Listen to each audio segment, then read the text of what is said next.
Olá a todos, bem-vindos à segunda aula do curso de 3D Max da JM Cursos. Dando continuidade à aula passada, nós criamos dois boxes, nós aprendemos sobre as views, tá? E o que eu gostaria de ensinar para vocês aqui agora é o seguinte: redimensionar o tamanho dessas views, tá? Como isso é feito? Você clica na view que você quer redimensionar. Lembre-se da borda amarela. Você se posiciona o mouse para o lado que vocês querem redimensionar. Ele vai mudar o cursor para aquelas setinhas, então vocês clicam e arrastam, tá? Então assim que redimensionamos o tamanho das vistas, tá? Então é bem simples.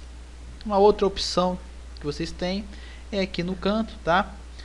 Vocês têm essa setinha aqui, vocês clicam nela e ela tem várias pré-configurações, tá? Então quando vocês clicarem ali, por exemplo, aqui, olha lá, ele já jogou as que você tem lá. Vocês podem vir alterar depois qual é a vista que vai ficar em tal lugar. Também não é o forte, tá? Então vocês podem vir aqui e escolhendo até a vista que melhor adapta a visão de vocês, tá? Eu particularmente gosto dessa padrão. Eu nem me atento muito. E para deletar, botão direito em cima, delete tab, tá? Ou vocês podem, caso vocês façam alguma alteração que não é o padrão dele, vocês clicam com o botão direito, save configurate preset, e dê o nome para essa configuração. Aí vocês podem estar utilizando aquela pré-definição, tá? Vamos lá. Vamos dar início as nossas standard primitives, ou seja, os nossos objetos primitivos, tá? Eu vou maximizar a minha perspectiva, vou dando Alt W, ou vindo com o botão clicando no mais e clicando na Maximize Viewport. Eu vou deletar esses objetos, tá? Vou deixar apenas esse quadrado aqui e vou explicar para vocês uma coisa muito importante antes de entrarmos em cada um deles, tá? Todo objeto ele tem um point pivot, tá? Que é o ponto de orientação desse objeto. Observe que com o objeto selecionado eu tenho as orientações desse objeto, os eixos dele, o eixo X, o eixo Y e o eixo Z, tá? Observe aqui no cantinho da minha viewport qual é a orientação padrão dessa viewport, desses objetos que estão aqui. O eixo Z é o eixo para cima e para baixo, o eixo Y é o eixo que vai para um lado e para o outro, e o eixo Z é o que vai de um lado e para o outro, formando assim os três ângulos, né, que daria o 3D, tá? Então, para me selecionar um objeto já criado na tela, nós utilizamos a ferramenta Select and Move, que é essa cruzeta aqui, essas quatro setas aqui. Então, selecionando ela, o objeto não está selecionado, clicando nela e clicando em cima do objeto, ele aparece o pivô do objeto, tá? E ele fica com as bordas brancas, dizendo assim que esse objeto está selecionado, ok? Pois bem, Select and Move, além de selecionar esse objeto, um objeto qualquer que seja, ela tem a função de movimentar o objeto, tanto no eixo X, quanto no eixo Y, quanto no eixo Z, ou quanto no X e Y ao mesmo tempo, o Z e Y ao mesmo tempo, ou no X e Z ao mesmo tempo. Observem, quando eu vou passando o mouse, eu vou dar um zoom aqui, essas linhas do meu point pivô vai ficando amarela. Olha lá, ó, só está a linha do Y, quer dizer que eu posso arrastar meu objeto no eixo Y para um lado ou para o outro. Se eu posicionar no mouse e clicar com o botão esquerdo e arrastar, observem que eu arrasto ele para cima, para um lado ou para o outro. Se eu vier no Z, eu arrasto ele para baixo ou para cima, tá? Então, tendo assim, trabalhando assim toda a orientação do meu objeto, ok? Então, essa é a primeira parte do meu importante desta aula, tá? Então, movimentar o objeto para lá ou para cá ou para lá, para cá ou para cá, ou para cima e para frente juntos. Observem, se eu colocar minha câmera aqui, vocês vão ver, ó. Deixa eu dar uma rotacionada aqui, olha lá, para cá e para cima e para baixo, ó. Mas nunca para o outro lado, ó. Eu só consigo fazer aqui, ó. Eu não consigo jogar ele neste canto aqui, ó, só aqui ou aqui. Agora, se eu mudar aqui pro Y e o Z, ó lá, agora eu consigo aqui e aqui, mas nunca para cá.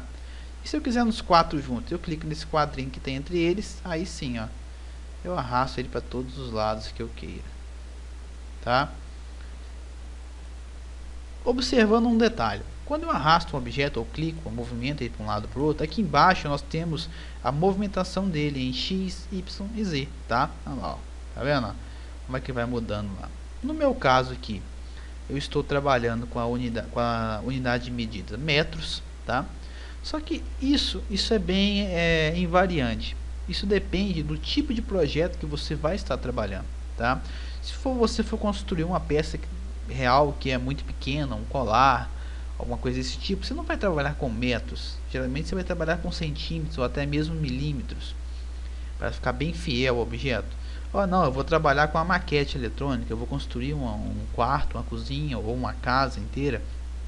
Sim, você vai estar trabalhando com metros. E por aí vai embora, tá?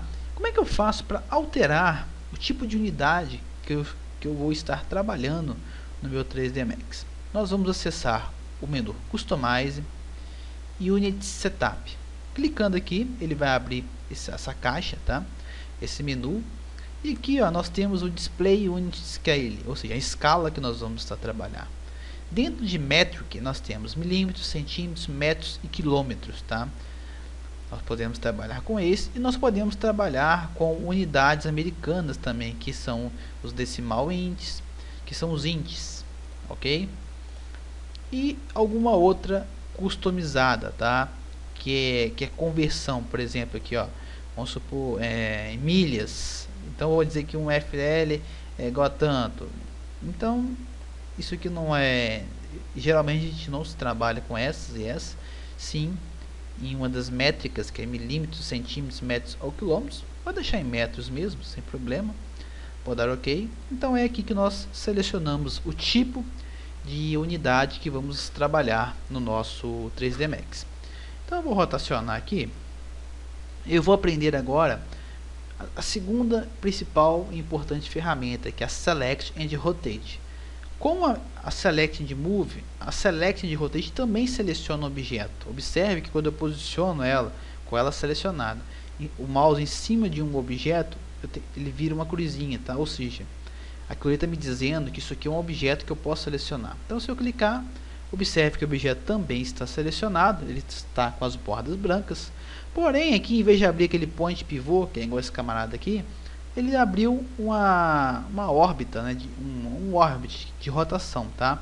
Também tendo os mesmos eixos Z, X e Y, tá? O vermelho é o X, eu rotaciono meu objeto no eixo X de um lado para o outro. Nós temos o eixo Y, que eu rotaciono meu objeto de um lado e para o outro, tá? Eu clico na linha que eu quero, no eixo que eu quero, com o botão esquerdo, seguro e arrasto, ó, tá? A mesma coisa no X, no Y, nós já vimos. O Z é o azulzinho, ó, ele roda em volta de si mesmo, tá? E nós podemos selecionar mais de um eixo ao mesmo tempo, tá? Que é clicando aqui no meio, ele fica todo selecionável. Observe que fica cinza, um círculo, e aqui eu giro ele todo em volta dele mesmo, tá? Então eu estou girando aqui para todos os lados ao mesmo tempo, tá? Posicionar mais ou menos aqui, ok? A terceira e última importante ferramenta de modificação, movimento e rotação, que é a Uniform Scale. Eu clicando nela, observe que é alterada a forma de exibição dos pivôs. Nós temos novamente os mesmos eixos X, Y, Z. Arrastando o Z, eu diminuo a altura ou aumento. O Y é para um lado e para o outro. O objeto está deformando, pois ele está... eu girei ele, tá? Então é por isso que ele está dando essa deformação. Ou o eixo X, também a mesma história, tá? ou se eu selecionar aqui o meio do meu point pivô, eu aumento ele proporcionalmente para todos os lados, tá? Isso aqui é chamado de scale, tá? Então é para escalonar um objeto, aumentar ou diminuir o seu tamanho. Ok, pessoal? Aqui no scale nós temos outros tipos de seleção, tá? Que é eu clico e seguro com o botão. Nós temos o tradicional e outros dois que eu vou estar ensinando para vocês mais no decorrer do curso, tá? Lembrando que esse aqui, o primeiro, que é esse daqui, ele é o mais utilizado, tá? Então eu vou ficando por aqui nessa aula, tá? Qualquer dúvida que vocês tiverem, vocês podem estar tirando no mini blog da nossa aula, nos comentários abaixo dessa aula, ok? Ou enviando um e-mail que vocês receberam, o e-mail de suporte assim que efetuaram a matrícula no curso, ou no fórum, ok? Um grande abraço e até a nossa próxima aula.